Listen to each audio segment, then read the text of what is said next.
Alright, so if you watched till the end of my Corolla videos, you knew this day was coming. But if you didn't, then this may be a surprise. I am selling my MR2, my dream car. This car that I absolutely am in love with. But there's good reason. So for those of you who have been with this channel for a long time, this is the car that really got this channel started. It was the second build on the channel, but it was the first one where I really started doing wide body stuff, started doing painting, started doing some more legit fabrication, if you want to call it that.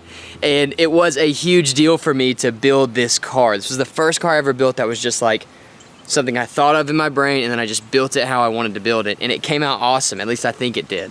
We did a full custom wide body. We put obviously a lot wider wheels on it. We did a new front lip. We did some paint work on it. We put a Ferrari diffuser, a one-off exhaust, did all kinds of custom work that I'd always been dreaming about doing. And then I drove this thing, and I've been driving this thing almost every day for 4 years, I think, 3 or 4 years. And I love this car, but there is one major issue with it, and that is there's no back seat. And because there's no back seat, my kids can't ride with me in it, and that's a huge issue for me. I love spending time with my kids. I love getting to hang out with them. I love passing on my love for cars to them, and I can't really do that with this car. They can't, it's just not safe for them to be in the front seat with me. And I can't take both of them with me, and so that's an issue. So I built this other one, this yellow car behind me. We built the Corolla so that I could have a car that is fun, that's like an enthusiast car, that's unique, that would get me excited, that would get my kids excited, and that I could let them ride in. Airplane. And so I built this Corolla, and I'm gonna keep building on it and making it better and better as time goes on. But I don't need them both, I just don't. And what I learned that I do need is a truck.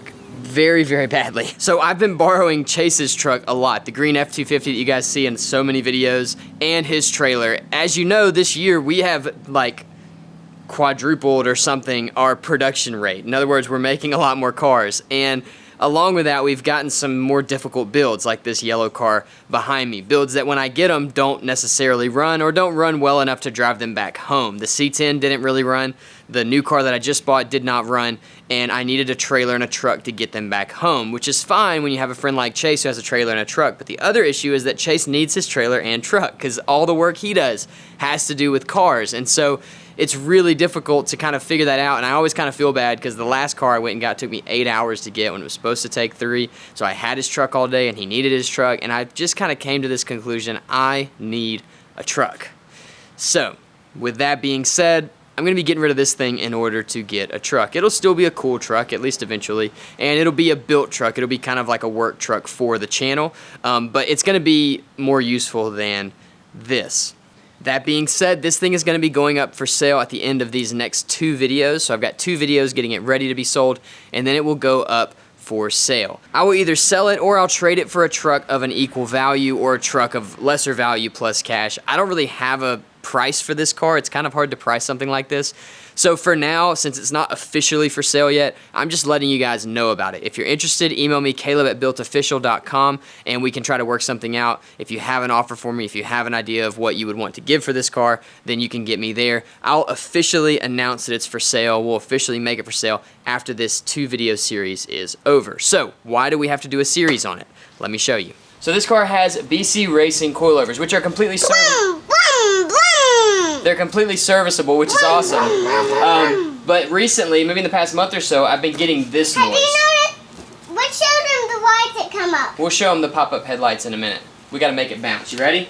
Yes. All right, push it down. That. I don't know if you can hear that because my son was yelling, but there's like a tapping noise when you hit really hard bumps coming from kind of this area. So the first thing I'm going to do is... That's what I'm doing. Yeah. The first thing I'm going to do is pull all this apart and just see what's going on. And hopefully it'll be free to fix. Cool. If nothing else, I'll order some parts from BC. Headlights are so bright. Yeah, they are. Let's pull this thing apart. And then we'll lift it. Alright. How do you use this thing? So here's what I think happened. I've got a brake line. I see you, Daddy. You see it? Yeah. I got a brake line that's loose. I can't see it. I think that's what I'm hearing, which is great. That's almost free. I've got to get one of these little, there's these little C-clip things I need one for the other Toyota anyway, so I'm just gonna go grab 2 of these from the store. Talk to them. Oh, hello friends. What do you want me to say? Say poop on their booties. No, that's gross. Say, We're not gonna say any of that. We're not gonna talk about poop. Say jump on the trampoline. Jump on the trampoline. Is that good? Yeah. All right, cool. Can I say let's go get more parts? Yes? All right, let's go get more parts. No. All right, what words are you gonna say? Quack, quack. Quack, quack. Quack, quack. Quack, That's quack. it? That's all you got? No? Okay. Can we go get parts now? Nope. Come on, let's go. Things. Two more things. Okay. Jump on the seat. Okay. And next is jump on your rocket. Can we go now? Yes.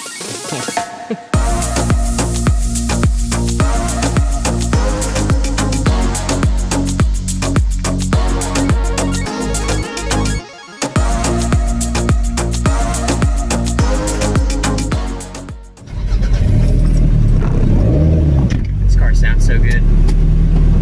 All right, here we go.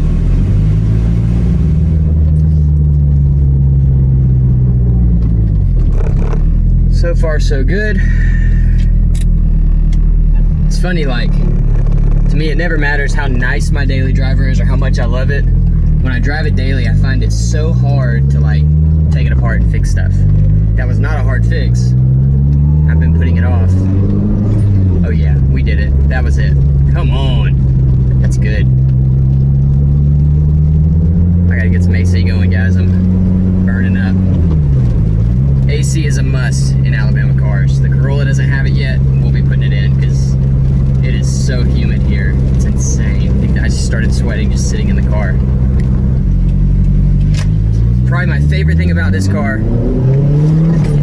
other than that, is that with all the wide body and modification stuff, nothing rubs at all. No tire scrub, nothing. It is so great.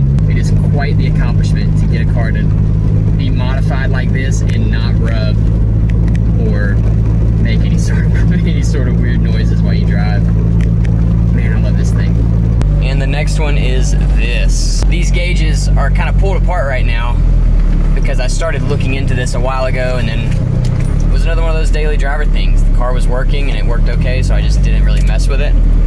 But it's time. I don't want to sell this thing. I actually bought this with a broken wideband, so I've been running this car on wastegate pressure for my entire ownership. In other words, it's way faster than what I've been driving it, and I don't know if it's laziness or just fear, but I haven't fixed this. It's supposed to run on 17 pounds of boost for the tune from ATS. It is running on 10 pounds, or it's more like 7 or 8. It's whatever the wastegate, it's got a tile wastegate, whatever that's set to. Okay, you'll see this is blinking 7.4. The Innovate, what do you call it, manual says that when it does this, it's like 7.4 or 15, one of the two. It means that you don't have enough power. And so I plugged it in my computer and it told me the power source that this is being drawn from, which was put in before I owned the car, isn't, basically it's not powerful enough. And so this doesn't have enough power to run. I've already tested the O2 sensor, it's fine. So we just got to work on some wiring. I think I'm going to run a whole new relay to this, and then we will remount this back where they go. This is my little boost gauge here. That will actually read our AFR, which is great. And that little job will be done.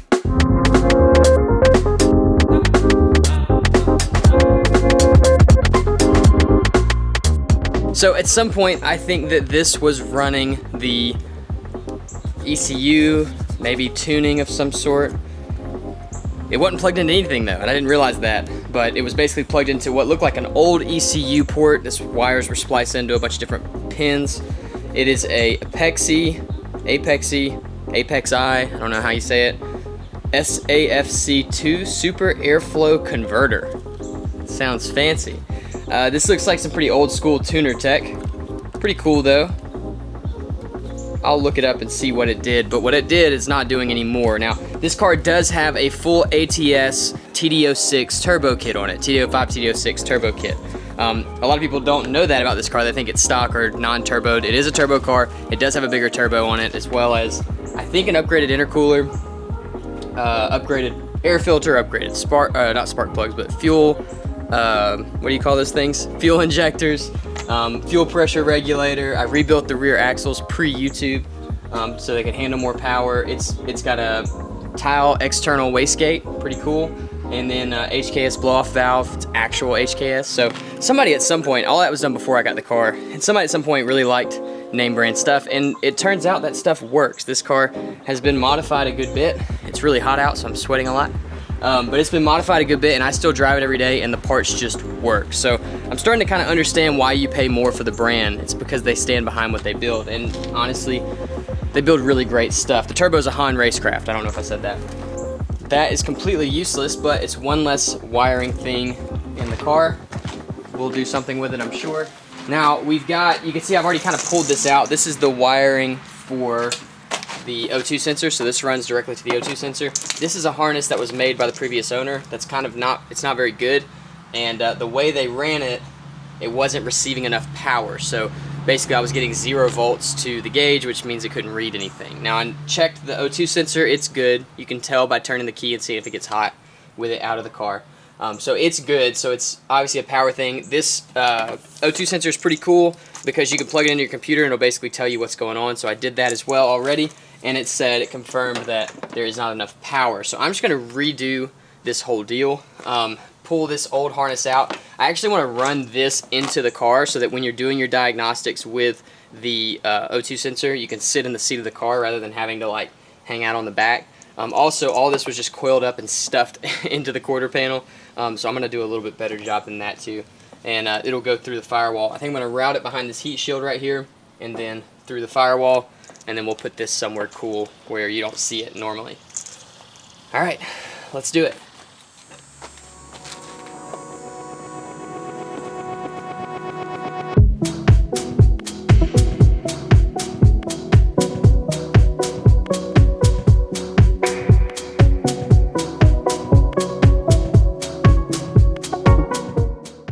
Alright, so the gauge just moved for the first time in years, literal years. I'm ashamed to say that, but I just haven't wanted to work on the car, and so I just drove it. But the gauge is at 7.8 now, which is better than what it was at. There's power at all the wires. If you are going to be doing electrical work at all, yeah, get one of these. This is a multimeter, and I did work without one for years and years, and I always hated electrical work. I got one, and it just makes everything so much easier. I still don't like doing electrical, but I love the outcome of it. So all this wiring's still kind of nasty. It's not really well done, but it works. It's going to look a lot better in the car. We're not going to have that rat's nest back in the back anymore. Now it'll be hidden underneath the center console. I don't know if this is going to work. I haven't tested it yet, but I am hopeful. I just threw the air cleaner back on. Let's see if we've got some gauge action.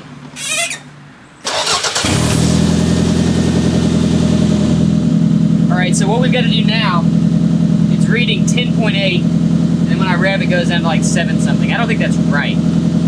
But what I'm going to do is I'm going to put all this stuff back together. We can plug the computer in, we can check everything out and see what the car is doing. This is very exciting.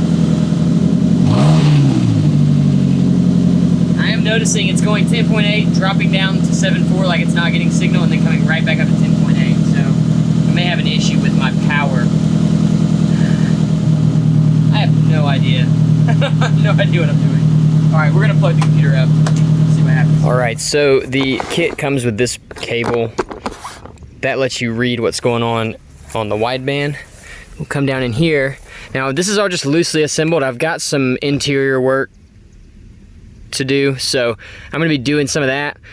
So I just kind of left this loosely assembled until the rest of my parts come in, but you kind of get the idea. It actually turned out really clean. I'm very happy with it. The wires feed back through there behind that carpet, and then into the center console up to the gauges. And the coolest part, my favorite part, is this. So when you open that, you have your little wideband controller thing that turns green when it gets power, just like that. So that lets you know everything's good. The flashing means something. We'll see what that is. And then those two wires right there are what you plug the computer into. So come back out here and you see the corresponding plug here. This will go into one of these. I don't know which one. Let's see. In and out. I guess we need to plug into the out. I'm not really sure which one. We'll try both. So plug in right there, and now we can access it with the computer. We're in the car and it's reading at 7.8 at idle, which is like dumping gasoline in. I don't know if it's actually doing that. I don't know if the car would run if it was that rich. I'm thinking maybe there's two different plugs that you can get a signal from. I'm thinking maybe I have mine switched, or I have this set to read off of one and I'm reading off the other. I'm not really sure, but the car's running. I'm gonna take it home real quick with the computer and get on my Wi-Fi. I'm gonna sweat a little bit more and figure out what's going on, why I've got this reading. It's jumping up to like 10 at times. No, it's not, right at 7.8. So I have no idea what's going on, but we're gonna figure it out. Let's drive it. The cool thing is, this exhaust that I had built for this car, I think I paid $180 to have this exhaust built so that it would run out the center. Is holding up really great. Pretty happy with that. I love that this car has AC. You just can't, I feel like in fun cars, AC is typically the first thing to go, but man, you just cannot underestimate the power of air conditioning. It is so great. It makes cars like this easy to drive instead of miserable, because I'd be miserable right now if I didn't have it.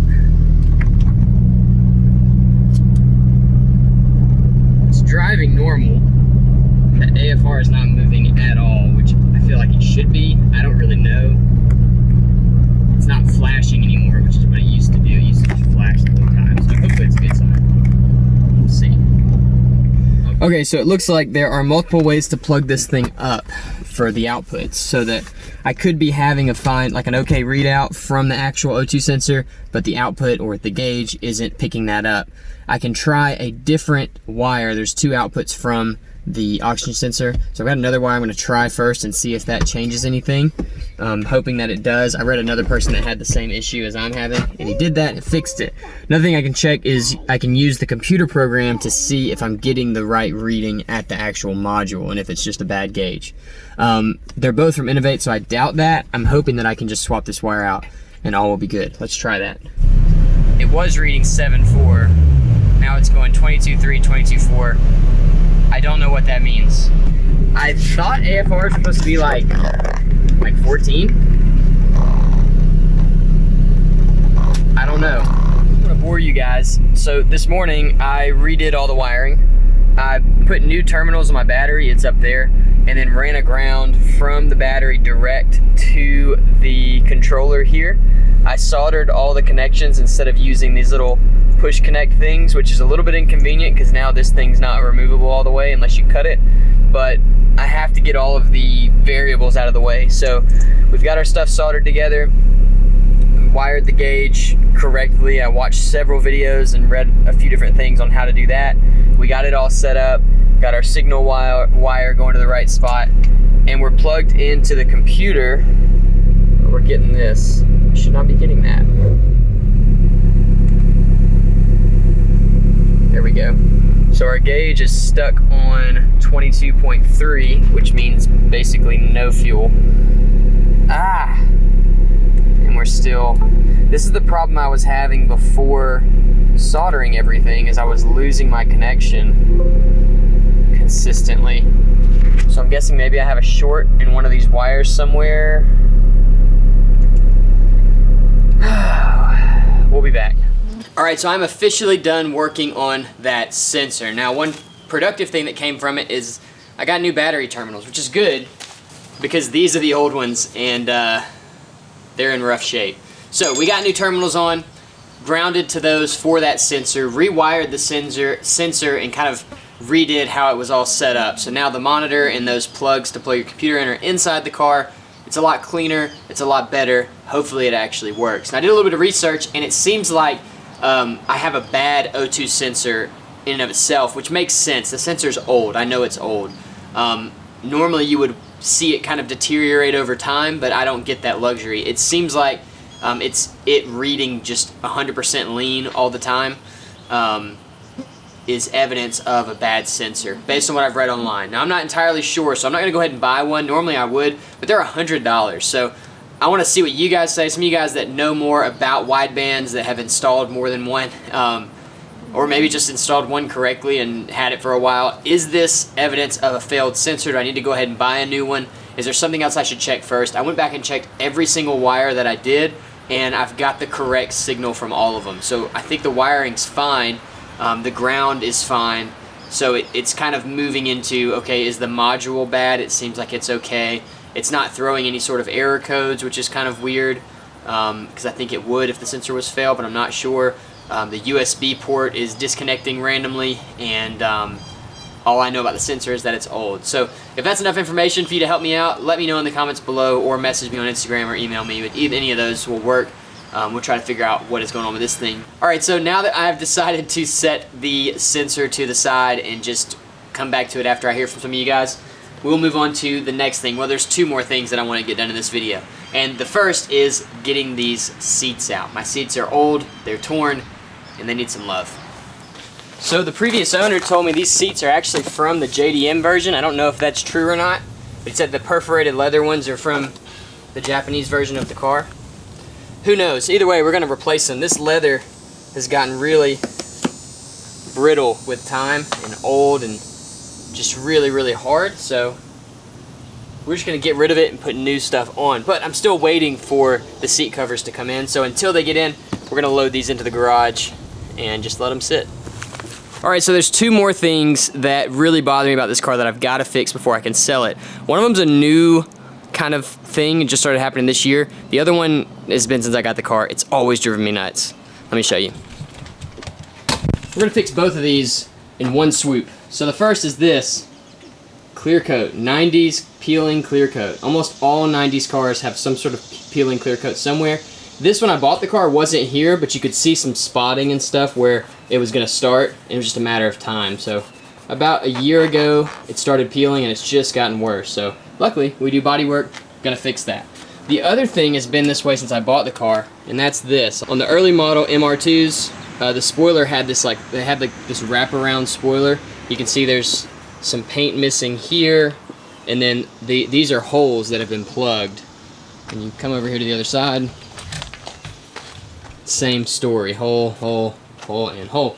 You can get to those through the trunk, right through there. So what I'm gonna do is pull the fenders off, sand everything down, fill these holes in.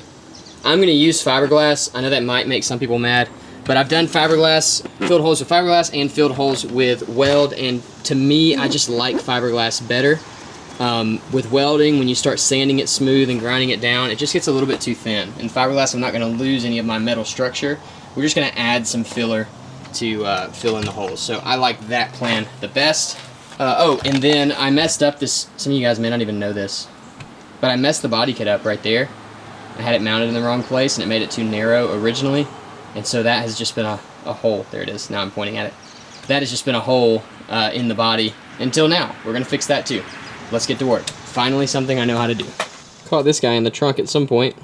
Pretty menacing looking thing. Alright, let's get to work. I'm going to start by trying to work this clear down with 400 and just get it flat. It's only peeling up here, so I'm just going to block this or DA sand this, orbital sand, whatever it is, this area and get it flat, get all these edges gone. Hopefully it'll work with the 400, and then we'll just block the rest of it and sand the rest of it with 400 as well, and it'll be ready to paint. Minus, obviously, the areas we have to weld and fiberglass, all that cool stuff.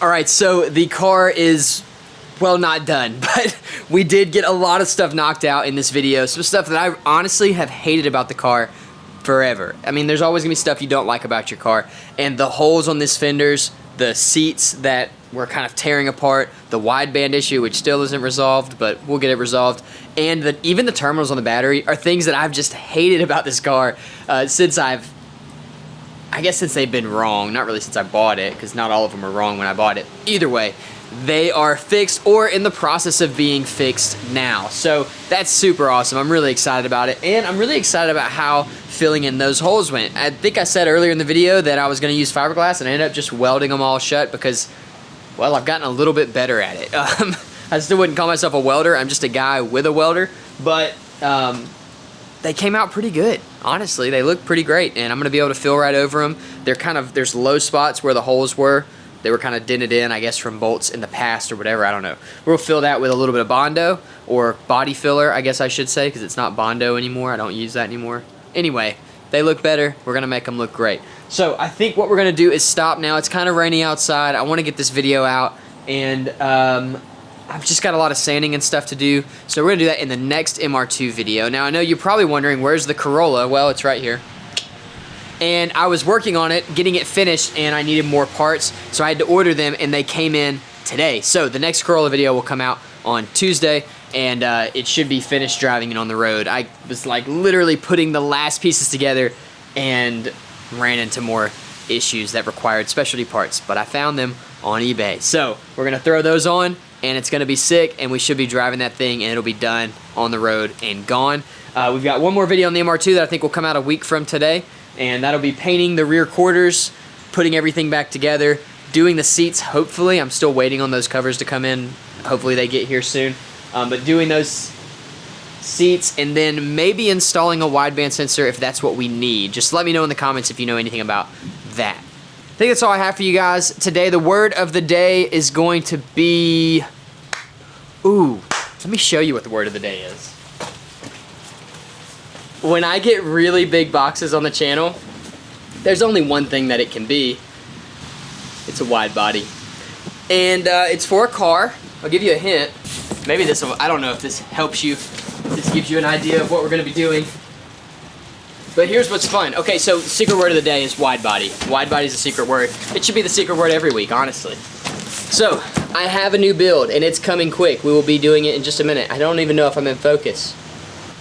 Can't see. I'm farsighted, just so you guys know. So you'll notice I have trouble with focus a lot. It's because I can only see far away. It's... Oh! Close enough. I need a big monitor. Anyway, wide body is going to be the word. I do have a new build. I already own it, and it's not here. I've got to go pick it up. I took it to a friend's house to get it running, and we did that, but there's more things that need to be done. So I've got to get it here so that we can work on it. But I'm ordering parts for it, and I've actually done something I've never done before, and I've scheduled myself out for the next 2 months. So I know what's coming for the next 2 months. I think it's going to allow us to build quicker. Turns out you guys really love videos that are like, or playlists that are like 6 to 7 videos long. So that's kind of what I'm shooting for on this next build, but it's still going to be really wild and fun, I think. So we're going to finish the MR2. We're going to get it sold. I'm going to update my garage a little bit. I'll show you guys videos on that as well. I learned a lot about it doing the Corolla. This is the first car I built in the garage, so I learned a lot about what I need to be able to film in there properly, I think, and just to be able to work in there more efficiently. So we're going to be doing that for about a week, and then we will get into the new build, and I'm so excited to show it to you guys.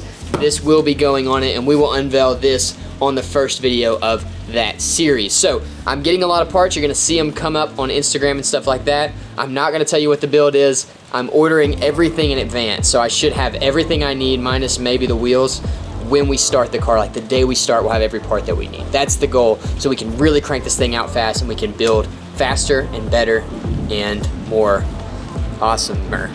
All right, thank you guys so much for watching. I hope you enjoyed seeing the MR2 get kind of put back together, cleaned up, worked on. If you saw something wrong with it in this video, chances are I'm going to fix it, so don't freak out.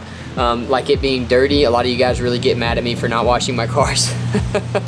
It is dirty, I'll wash it. But yeah, we're gonna wrap that up next week, and then it will officially be for sale or trade for a truck with 4 doors, preferably something that is made by Dodge. So, but hit me up if you got something you think that I might like. If it's old but reliable, I'm also down with that. You guys know I love old cars, old everything. But anyway, that's all of the self-promotion for the MR2. I just want to get it going so that I can have more space and more money to build stuff. All right, that is it. Thank you for watching. Sorry I got a little long-winded there. I'm just very excited about this box. See ya.